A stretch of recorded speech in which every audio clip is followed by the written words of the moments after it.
sujet un peu particulier. Ce sujet, c'est le paranormal. J'ai été élevée dans une famille athée, mais où j'ai grandi avec l'éducation religieuse à l'école, ce qui a peut-être influencé mes croyances, c'est pas impossible. Mais j'ai toujours cru un petit peu en ce genre de choses. Je pense peut-être au fond de moi, comme la plupart des gens, avec une sorte de peur de la mort ou de choses comme ça. Et donc voilà, j'ai grandi un peu dans cette idée qu'il y a quelque chose après la mort. Et puis pendant mon adolescence, je suis devenue bouddhiste.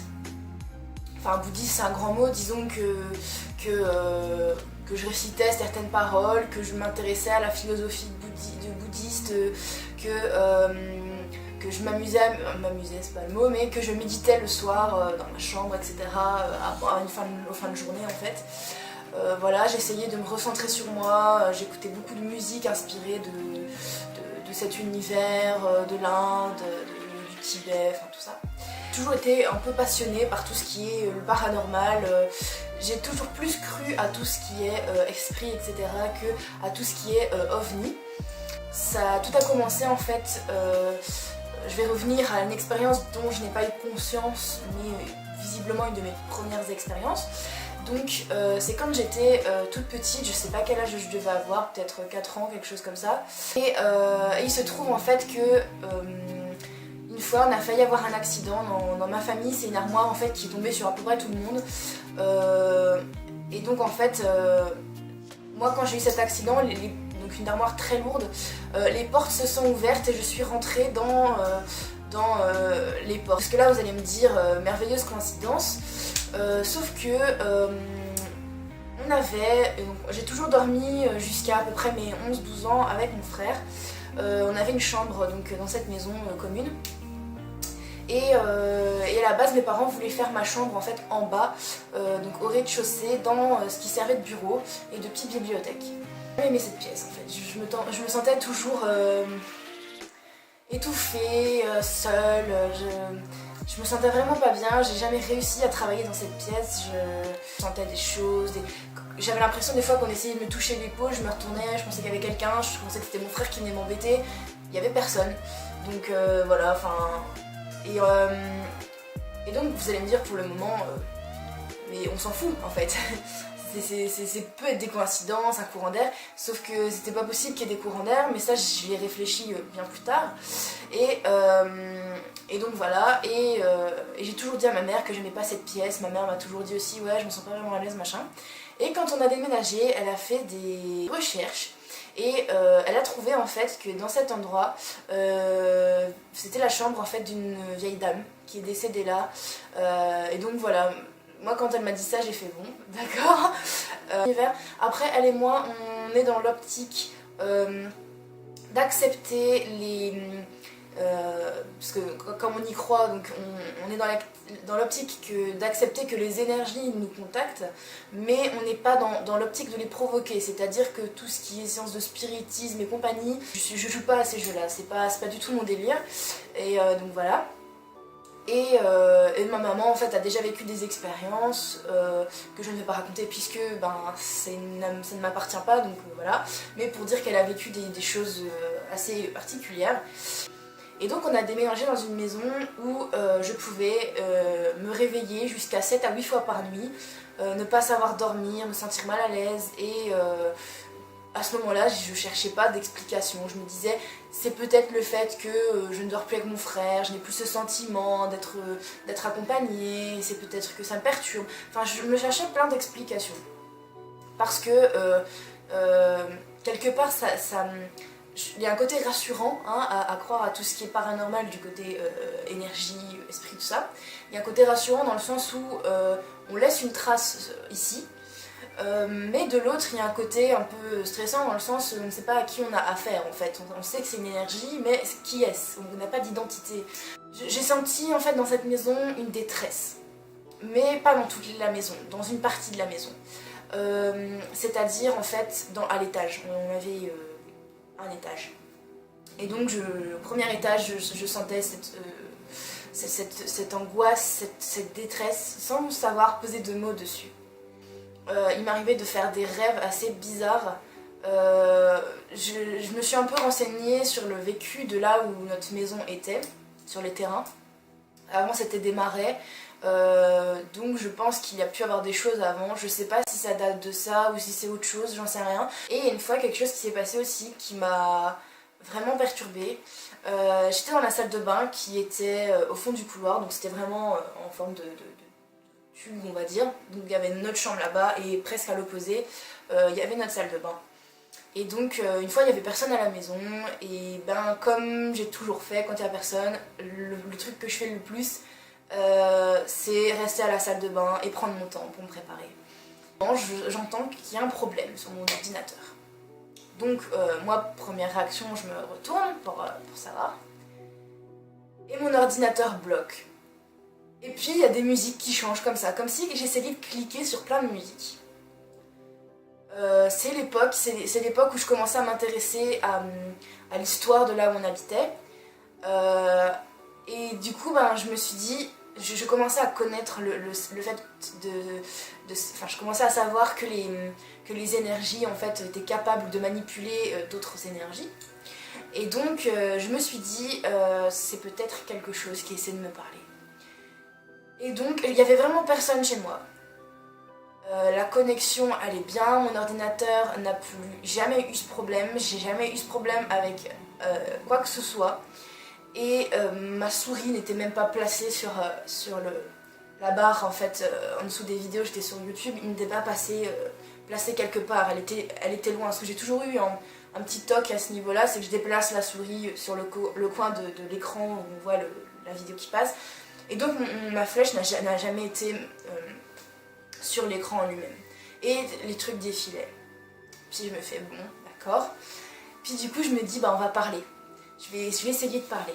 Et donc j'ai commencé à parler en disant est-ce qu'il y a quelqu'un si c'est oui, passez une musique féminine. Si c'est non, passez une musique masculine. Et à chaque fois, si c'était oui, c'était une musique féminine et non une musique masculine. Et en fait, les quelques secondes qui suivaient, la chanson changeait. J'ai posé 4 ou 5 questions comme ça et j'avais des réponses. Et donc voilà, j'ai toujours été fort sensible aux émotions et donc du coup voilà. Ensuite, nous avons déménagé au divorce de mes parents dans une maison qui appartenait à mon arrière-grand-mère. Et donc nous avons emménagé là-bas. Et dans la maison, j'ai jamais rien eu, mais pendant cette période, j'ai fait des cauchemars de manière chronique. Donc je ne rêvais plus, même aujourd'hui, je ne rêve plus. C'est soit je fais des petits rêves malsains, des cauchemars où je me réveille et je me rappelle de rien. Et donc pendant par exemple 3 semaines à mois, je ne dormais presque pas parce que je ne faisais que des cauchemars. Enfin moi il faut savoir qu'à la base je dors beaucoup on va dire, donc pour moi avoir une bonne nuit de sommeil c'est environ 8 heures. Et là je dormais 4 à 5 heures par nuit, j'étais esquintée le lendemain en journée, mon comportement c'était horrible, j'étais exécrable, j'étais agressive, j'étais vraiment pas bien. Et il y a parfois ça me faisait bizarre parce que je me réveillais, j'avais l'impression de voir des phares blancs et de voir des visages sans trop de détails. Ça pouvait être un visage plutôt masculin, avec des mâchoires plutôt carrées, etc. Et dans les jours qui suivaient, je voyais comme ça dans les journaux ou des trucs comme ça, les visages. C'était très très très très flou. Je me disais, c'est peut-être me dit quelque chose, je le connais de quelque part, mais où? Et puis, le truc qui m'a le plus choquée, je crois, c'était une nuit en fait. Donc le truc qui m'a le plus choquée, je crois, comment expliquer? Parce que je vais essayer de pas trop en dévoiler, mais en fait je dormais et dans mon cauchemar, c'est comme si j'étais debout devant quelqu'un que je connaissais, mais c'était un ami d'enfance de ma maman et qui était le mari d'une de mes profs en primaire. Et en fait ça m'a bouleversée parce que je voyais cette personne, je voyais un environnement très flou autour de lui.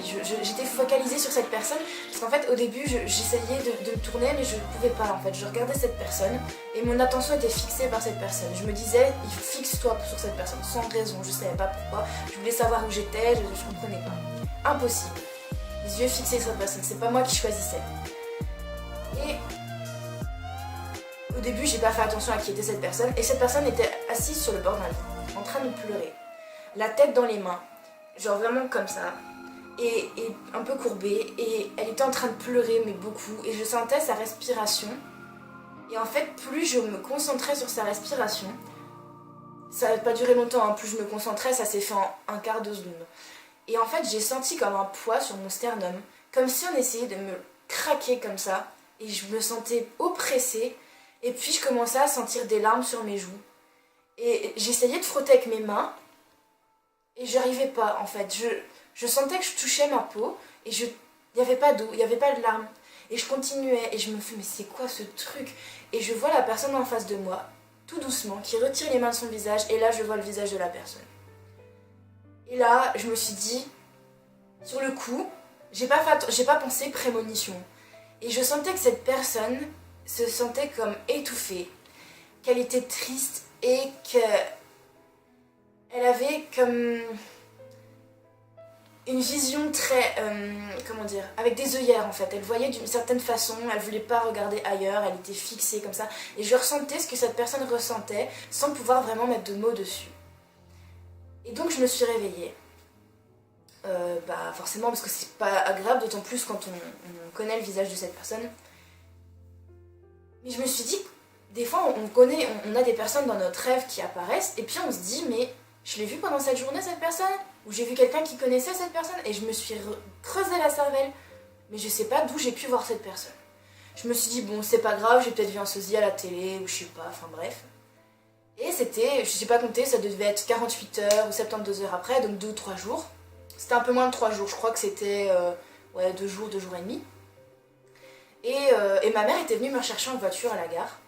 Elle tirait une sale tête en fait, et je me suis retournée, je faisais, ah maman, tu ne sais pas qui est mort. Et là en fait, j'avais la réponse dans ma tête. Mais je me suis dit non, si je le dis, ça va... Non, ça, c'est pas possible. Et elle me dit le nom du type. Et là, je me retourne, je fais, tu te fous de ma gueule. Elle me fait, bah non, pourquoi, c'est pas drôle, je vais pas avoir rigolé là-dessus. Je dis, non mais t'es sérieuse, on parle de la même personne. Et donc elle commence à me citer la manière dont je connais cette personne pour me la situer. Je dis, c'est pas possible. Elle me fait pourquoi? Je dis écoute, me prends pas pour une folle, ne crois pas que je te mens, je veux pas te faire souffrir et te remuer le couteau dans la plaie, mais j'ai rêvé de cette personne, genre c'était 2 jours avant, donc je dis j'ai rêvé de cette personne et j'ai rêvé de ça. Je commence à raconter tout mon rêve. Elle me fait tu rigoles? Je fais non, je te jure, j'ai vraiment rêvé de ça, comme ça. Et là du coup ça a commencé à me perturber, cette personne j'étais même pas en contact avec, je l'avais même pas, j'ai même pas pu voir cette tête sur Facebook parce que je ne l'avais même pas en amie, je connaissais rien de cette personne. En fait, s'est suicidée. Parce qu'elle a fait une sorte de burn-out.